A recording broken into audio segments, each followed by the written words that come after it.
맥추감사절이라고 하는 이 단어는 좀 어렵지요. 이 맥이 보리맥자입니다. 보리맥. 보리를 추수하는 때에 드리는 감사절.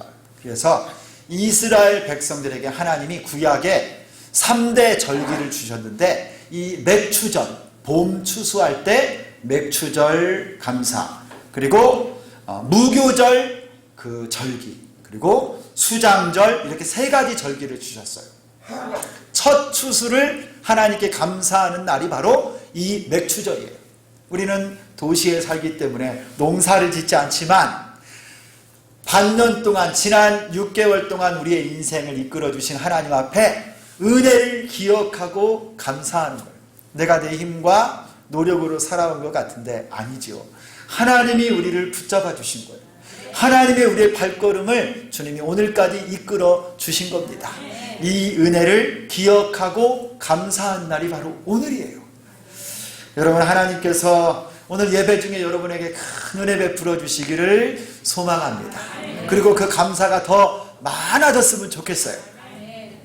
여러분, 함께 읽은 오늘 말씀 데살로니가 전서 5장 16, 17, 18절 이 말씀은요, 데살로니가 전서의 결론과 같은 말씀이에요.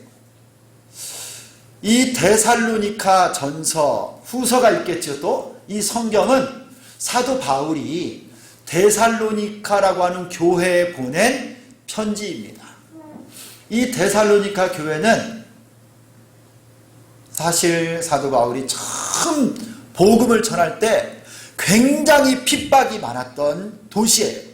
데살로니가 사람들이 바울이 전도하는 걸 듣기 싫어가지고 어떤 일이 있었느냐면, 사도행전에 이런 말이 나와요. 유대인들이 시장에 깡패들을 데리고, 불량배들을 데리고 떼를 지어서 성을 소동하게 만들고요, 바울이 복음 전하는 장소를 제공했던 야손이라고 하는 사람의 집에 찾아와서 그를 때리고 아주 큰 박해를 가했던 곳이 바로 이 데살로니가 지역이에요. 그런데 그곳에서 예수님 믿는 사람이 나온 거예요.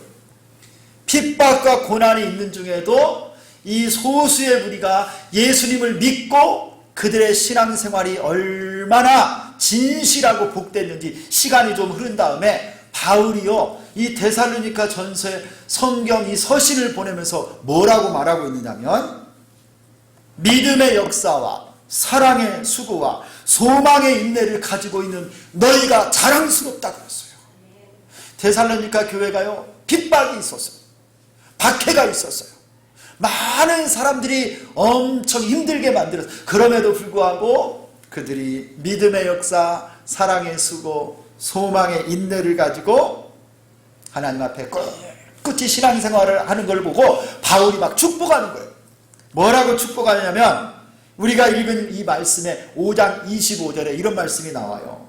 평강의 하나님이 친히 너희를 온전히 거룩하게 하시고, 또 너희의 온 영과 혼과 몸이 우리 주 예수 그리스도께서 강림하실 때 흠없게 보존되기를 원하노라.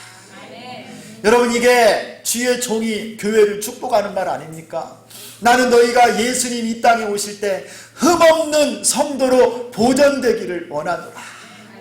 여러분, 최 목사도 여러분을 축복하고 싶은데요, 우리 중고등부 학생들, 우리 청년 대학생들, 우리 성도님들 한 분 한 분이 이 땅에 핍박이 있고 고난이 있고 힘들지만 예수님 다시 오실 때 여러분 한 사람 한 사람이 흠없게 보존되어서 하나님께 영광을 돌리는 백성들 되기를 축원합니다. 할렐루야. 그러려면요, 비결을 주셔서, 비결을 어떻게 해야 주님 오실 때까지 내가 흠없는 사람으로, 순전한 믿음의 사람으로 살 수 있는가, 3가지 말씀을 주셨는데 그게 오늘 함께 읽은 이 본문의 내용이에요. 3가지 명령 여러분 잘 아시죠? 항상 기뻐하라, 쉬지 말고 기도하라, 범사에 감사하라.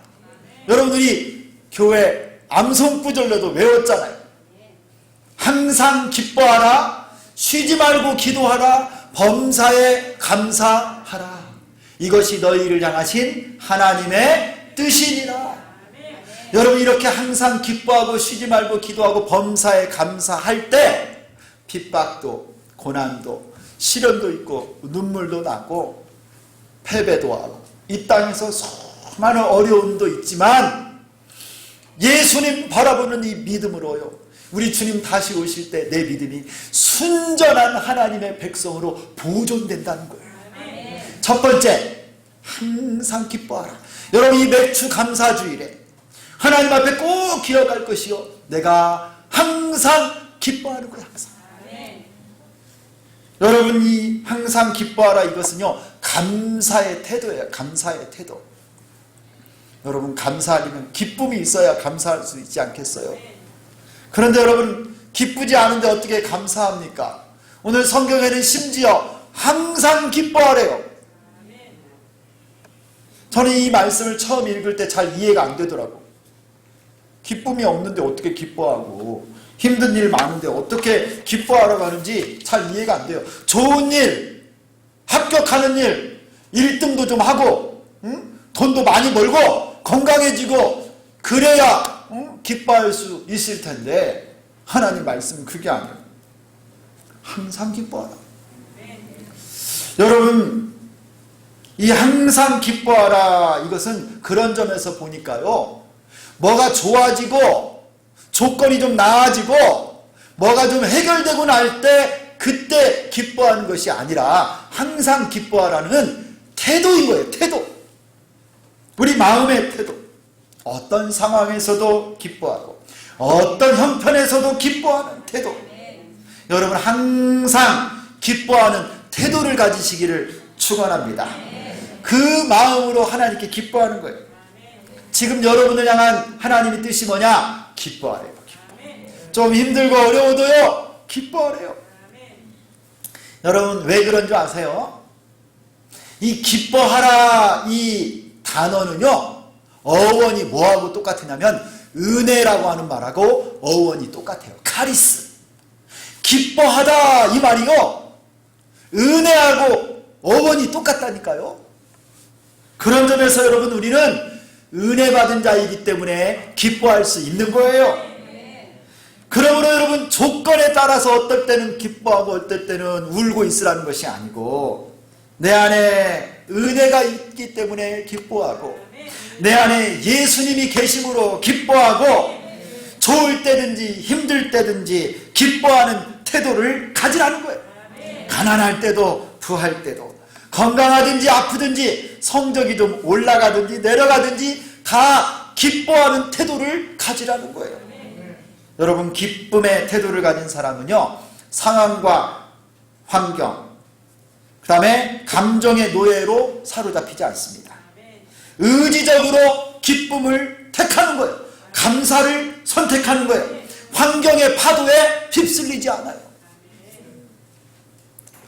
예전에도 한번 말씀드린 것 같은데, 제가 어느 수련회를 갔다가요, 전라남도 섬에서 목회하는 목사님을 한번 만났어요. 근데 이분이 말을 아주 재밌게 잘하시는 목사님. 저를 처음 만났는데 어떻게 재밌게 이야기를 하는지, 섬에서 목회하다 보면요, 이 목사님이 배 운전 배웠대요. 배 운전. 그것도 면허증이 있더라고요. 배 운전 면허증.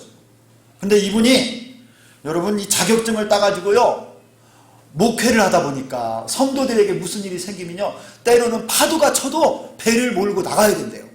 그리고 신방도 가야 되고, 또 아픈 사람 있으면 파도가 쳐도요, 때로는 그 파도 치는 바다를 향해서 배가 나가야 된다고 하더라고요.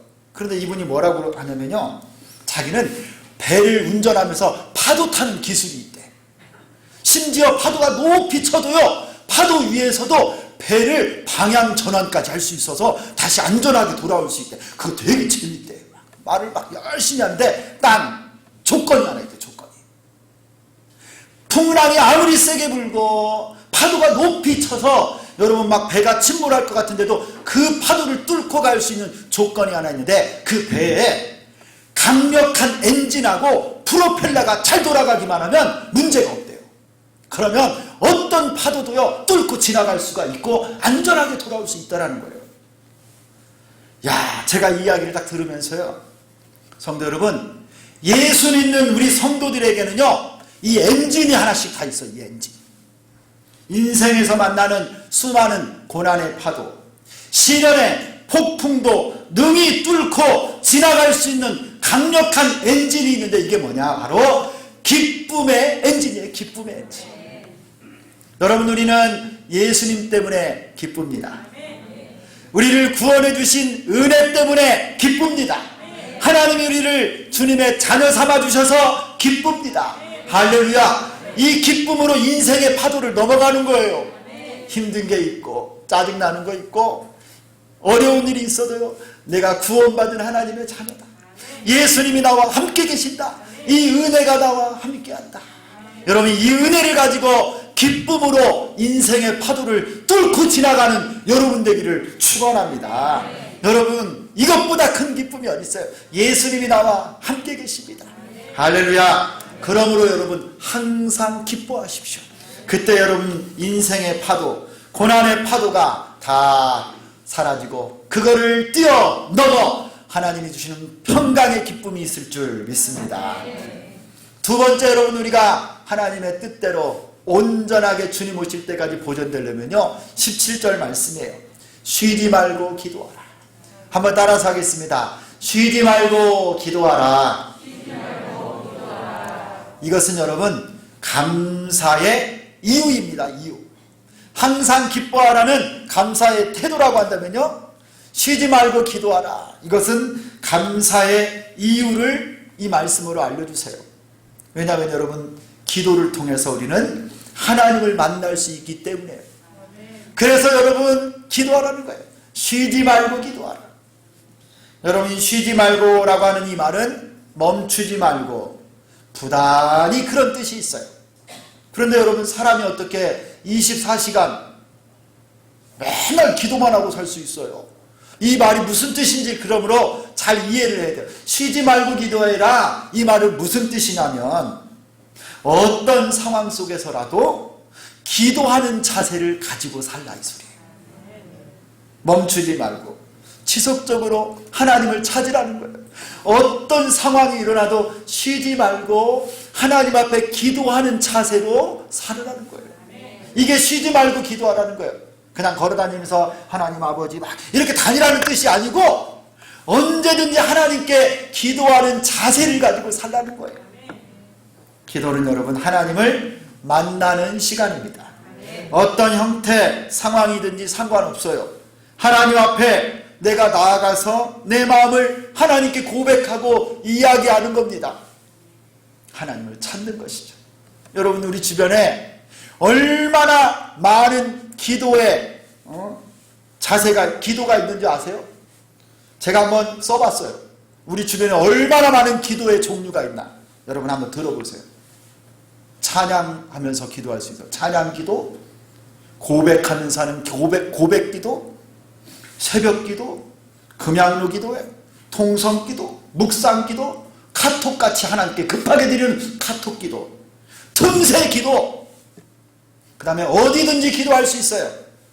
차 타고 가면서도 할 수 있어요. 어떤 분은 차 속에서 기도하는데 얼마나 은혜로운지 몰라요. 차 속 기도, 도서관에서도 기도할 수 있어요. 졸지만 말고 도서관에서도 기도할 수 있다니까요.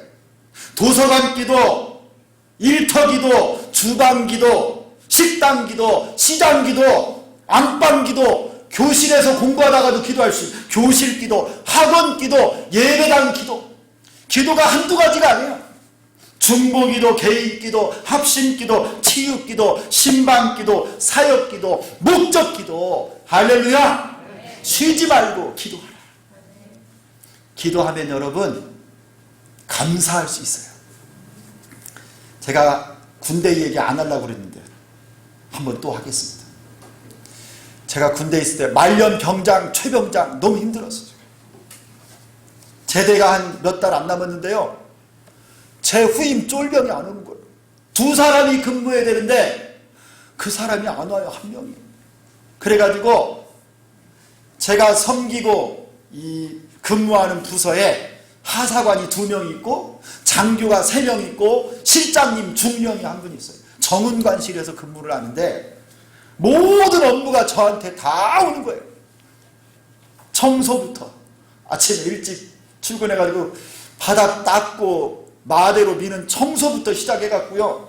문서, 기한, 밤에 안 자고 사무실 지키는 당직 사병, 기상나팔 제가 불어야 되고, 취침나팔, 각종 입소식, 퇴소식 지원을 나 혼자 다니는 거예요. 혼자. 얼마나 짜증이 나고요. 업무가 너무 많아가지고 그 상황이 몇 달씩 지속되니까요. 막 불평이 나오고요. 너무너무 힘들었어요. 그때 여러분, 제가 청주에 있는 공군 비행단에서 근무를 했는데, 그 단 본부에 몇몇 장교분들이 신앙, 믿음이 좋은 분들이 있었어요. 최병장이 교회 다니는 걸 알고 어느 날 저한테 이분들이 이런 이야기를 해줬어요. 최병장, 우리 점심시간에 기지 교회 가서 우리 기도 좀 할까? 근데 그 말이요, 너무 좋았어요. 그래서 1시간 점심시간에 15분 동안 장교 3분하고 같이 뛰어가서 교회 가서요, 30분 동안 점심 안 먹고 기도하고 다시 15분 동안 뛰어와가지고요, 헐레벌떡 1시까지 돌아와서 업무를 했는데요. 상황은 하나도 안 바뀌었어. 똑같이 청소하고 기한하고 모든 일을 제가 다 하는데요. 여러분, 기도하면서 막 달라지는 상황이, 불평, 불만이 사라지고요. 짜증보다 웃음과 감사가 나오고요. 여러분, 아멘 좀 해주세요. 아멘. 기도하면서요, 하나님을 만나니까 새 힘을 주시고, 그 똑같은 상황 속에서도요, 감사가 터져 나오더라고요. 할렐루야. 여러분, 기도하니까 일상이 예배로 변하고요, 삶이 찬송이 되었습니다. 할렐루야. 기도가 능력이에요. 기도하면 삽니다. 기도하면 하나님을 만납니다. 해결됩니다. 쉬지 말고 기도하라. 기도하면 여러분, 공부도 잘하는 거예요. 할렐루야. 우리 학생들 기도해보세요. 기도. 하나님 앞에 여러분의 문제, 여러분의 상황을 솔직하게 하나님께 내놓고 기도해보세요. 하나님이 은혜를 주십니다. 새벽 기도하는 사람, 인생에 성공하는 사람. 누가 그런 글을 썼어요. 신랑 신부감으로 제일 좋은 사람이 누구냐? 새벽 예배 나오는 사람. 그래가지고 장점이 막 10배까지씩 쫙 쓰는 걸 내가 본 적이 있습니다. 그냥으로 기도에 나오는 사람, 축복받은 사람이에요. 하나님을 만나기 때문입니다. 죽기 살기로 하나님께 매달리고 기도하십시오. 하나님이 여러분을 책임져 주실 줄 믿습니다. 살아계신 하나님이 여러분을 붙드시고 감사한 인생으로 바꾸어 주실 줄 믿습니다. 따라서 한번 합시다. 쉬지 말고 기도합시다. 할렐루야. 세 번째, 여러분, 하나님, 우리를 향한 하나님의 뜻이 뭐냐? 범사에 감사하는 거예요. 한번 따라서 하겠습니다. 범사에 감사하라. 이것이 그리스도 예수 안에서 너희를 향하신 하나님의 뜻이니라. 여러분을 향한 하나님의 뜻이 뭐라고요? 범사에 감사하는 거예요. 감사하는 거예요. 여기에 여러분 아주 중요한 원리가 하나 있어요. 원리. 범사에 감사인데 범사 때문에 감사가 아니에요. 범사에 대해서 감사가 아니라 범사 안에서 감사. 영어 성경을 보면 이렇게 나와요. In all circumstances. 모든 환경 안에서 감사하래요. 모든 환경이라고 하는 것은 내가 어떤 환경, 상황에 처해 있든지 간에 누구를 만나든지 간에 그 속에서 감사하라는 거예요. 그거 없어지고 해결돼야 감사가 아니라 그 속에서 감사. 이것이 하나님의 뜻이고 감사하는 자세예요. 그렇지만 이것이 참 쉽지 않습니다. 어떻게 모든 일에 감사해요? 어떻게 모든 사람 때문에 감사합니까? 화도 나고 짜증도 나고 힘들어 쓰러질 것 같은데. 그래서 여러분, 감사는 어떻게 해야 되냐면요, 훈련해야 돼요. 훈련. 감사하기로 작정하는 거예요. 감사하는 걸 자꾸 연습하는 거예요. 감사합니다. 그래야 자연스럽게 감사가 나오고요, 가장 높은 수준의 감사를 할 수 있어요. 의식적으로라도 어려운 상황이지만 그 안에서 감사하라. 여러분 CCM 가수, 이 복음송 가수 중에 혹시 여러분 소진영이라고 하는 가수를 아세요? 최근에 아주 핫한 가수예요. 이 찬양하는 가수. 이 소진영 자매가요, 이렇게 하나님께 찬양하기까지 그의 인생이 참 순탄치 않았어요. 제가 그 간증을 들었는데 25살에 만성 골수성 백혈병이 걸렸어요. 시한부 인생, 시한부 진단을 받았어요. 곧 죽는다, 얼마 못 산다, 백혈병으로. 그런데 지금은요 완전히 완치되어서 하나님을 헌신하며 찬양 사역을 감당하는데요, 그가 이 백혈병으로 투병하는 동안에 4가지 은혜를 입었대요. 그가 하는 고백이에요. 시한부 진단을 받았던 자매가 하나님이 나에게 주신 4가지 은혜를 이렇게 고백해요. 백혈병 진단 후에 신약이 나왔어요. 신약이. 새로운 약이 개발돼서 이걸 치료할 수 있는 약이 다 개발됐어요. 그리고 아주 비싼 고가의 약인데 즉시 보험이 적용됐대요. 값이 싸졌어요. 그리고 이후에 찬양팀, 마커스 찬양팀에 들어가서 형제를 만나서 결혼을 한 거예요. 결혼. 젊었기 때문에 의사 선생님이요 조혈모세포 이식수술을 권유했습니다. 근데 문제는 이 이식수술을 하고 나면 평생 아기를 갖지 못해요. 그래서 일단 약을 먹었어요. 치료를 위해서. 그리고 이후에 아기를 갖기로 하고 1년 동안 약을 끊었습니다. 그런데 임신에 실패하는 거예요.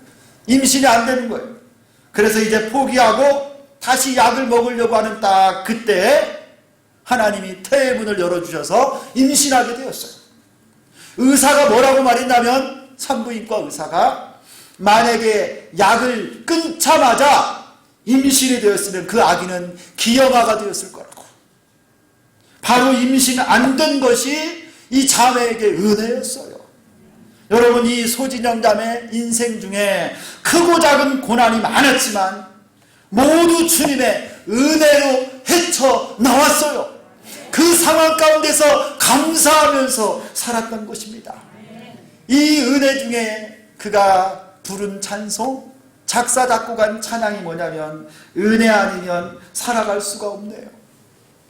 호흡마저도 다 주의 것이니 세상 평안과 위로 내게 없어도 예수, 오직 예수뿐이네. 때마다 일마다 도우시는 하나님의 은혜를, 여러분 백혈병으로 죽어갔다가 은혜로 살았던 이 자매, 그 속에서도 감사, 그 상황 속에서도 감사, 범사에 감사. 성도 여러분, 우리도 어떤 상황에 있는지 저는 다 알 수 없지만 하나님이 여러분에게 은혜 주셔서 감사할 수 있기를 축원합니다. 사랑하는 성도 여러분, 우리 학생들, 우리 다 감사합시다. 성적이 좋아도 감사, 나빠도 감사, 건강이 좋아도 감사, 안 좋아도 감사, 사업이 잘 되어도 감사, 안 되어도 감사. 욥은 이렇게 고백해요. 주시니도 여호와시오, 취하시니도 여호와시니 하나님만 찬송을 받으시기를 원합니다. 살아도 주를 위해 살고 죽어도 주를 위하여 죽나니 나는 주의 것입니다. 감사하고 감사하고 감사하고 평생 감사하는 거예요. 내 곁에 있는 사람 때문에 감사하고, 우리 주미던 교회 때문에 감사하고, 감사가 능력입니다. 성도님 때문에 감사하고, 권사님 때문에 감사, 안수 집사님들 때문에 감사, 집사님들 때문에 감사, 목사님 때문에 감사. 여러분, 우리 교회 이 감사가 넘쳐나기를 소망합니다. 오늘 여러분 이 맥주 감사 예배가 여러분 인생의 터닝 포인트가 됐으면 좋겠어요. 불평, 불만, 원망하며 살던 인생에서 항상 기뻐하고 쉬지 말고 기도하고 범사에 감사해서 하나님께 영광을 돌리고, 우리 주님 오실 때 온전한 모습으로 영광을 돌리는 우리 모두가 될 수 있기를 소망합니다. 입술로 찬송을 많이 하시고 하나님 앞에 정성껏 예물을 드려 감사하시고 노래하고 예배하며 감사하는 우리 인생이 다 될 수 있기를 예수 그리스도의 이름으로 축원합니다.